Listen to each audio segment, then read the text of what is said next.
Squid game প্রেমীদের জন্য আজ আমরা নিয়ে এসেছি সিজন 1-এর পর্ব 6-এর সম্পূর্ণ ব্রেকডাউন। এই পর্বটি ছিল সিরিজের অন্যতম আবেগপ্রবণ, হৃদয় বিদারক এবং ধ্বংসাত্মক। চলুন শুরু করা যাক বিশদ বিশ্লেষণ।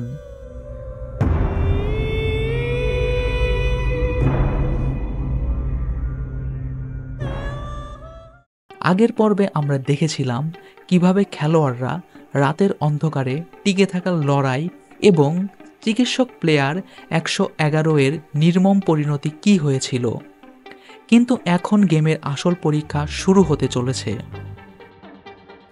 পর্ব 6-এ খেলোয়াড়দের বলা হয় তাদের নিজেদের জন্য একজন পার্টনার বেছে নিতে। সবাই ভাবে এটি একটি টিমওয়ার্ক ভিত্তিক খেলা হবে, কিন্তু বাস্তবে এটি ছিল এক নির্মম কৌশল। এই খেলার নাম ছিল মার্বেল গেম। প্রতিটি খেলোয়াড়ের নিজেদের সঙ্গীর বিরুদ্ধে খেলতে হবে এবং হেরে গেলে তার মৃত্যু নিশ্চিত।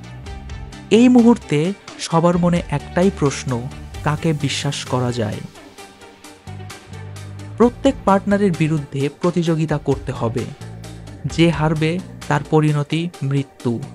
এটি ছিল এক আবেগঘন পর্ব, যেখানে অনেক প্রিয় চরিত্রকে আমরা হারাতে চলেছি। সবাই এখন নতুন পরিকল্পনা নিয়ে ভাবছে। কেউ বিশ্বাসঘাতকতা করতে পারে, আবার কেউ আত্মত্যাগের সিদ্ধান্ত নিতে পারে। গিহুন এবং বৃদ্ধ ইলনাম একসাথে দল গঠন করে। প্রথম দিকে মনে হয় ইলনাম কিছুই বুঝতে পারছে না এবং গিহুনের পক্ষে জিততে সহজ হবে, কিন্তু খেলার মাঝে ইলনাম এমন কিছু করেন যা গিহুনকে অবাক করে দেয়। তিনি হঠাৎ তার শৈশবের স্মৃতির কথা বলতে থাকেন এবং জানিয়ে দেন যে তিনিও একসময় এই ধরনের গলিতে খেলেছেন। এখানেই দর্শকের মনে সন্দেহের সৃষ্টি হয়। ইলনাম কি সত্যিই এতটা অসহায়, নাকি তিনি সবকিছু বুঝে শুনেই অভিনয় করছেন? গিহুন শেষ মুহূর্তে ইলনামের সরলতাকে ব্যবহার করে জিতে যায়, কিন্তু যখন ইলনাম তার ভাগ্য মেনে নেয়, সেই দৃশ্য আমাদের হৃদয় ভেঙে দেয়। তিনি বলেন, তুমি জিতলেই আমি খুশি। কিন্তু একই সাথে এই মুহূর্তটি ভবিষ্যতে এক বিশাল টুইস্টের ইঙ্গিত দেয়। আব্দুল এবং সাংউ একসাথে খেলার সিদ্ধান্ত নেয়। আব্দুল সাংউকে ভাইয়ের মতো বিশ্বাস করেছিল, কিন্তু সাংউ ছিল সম্পূর্ণ ভিন্ন। সে নিজের স্বার্থ রক্ষার জন্য আব্দুলকে ঠকানোর পরিকল্পনা করে। এই দৃশ্যটি আমাদের দেখিয়ে দেয় যে টিকে থাকার লড়াইয়ের কাছে নৈতিকতা কিভাবে হেরে যায়।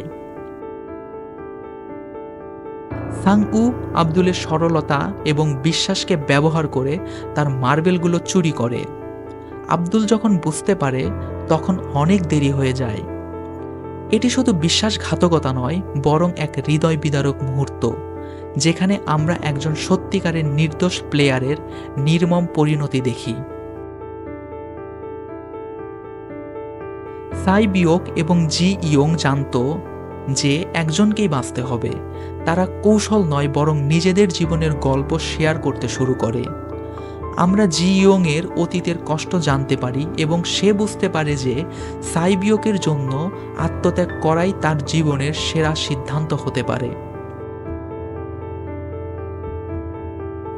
জি ইয়ং সিদ্ধান্ত নেয় সাই বিওকের জন্য নিজের জীবন উৎসর্গ করবে। এই ত্যাগের মুহূর্তটি আমাদের কাঁদিয়েছিল। সে শেষ কথাই বলে, তুমি যেন তোমার পরিবারের জন্য বেঁচে থাকো।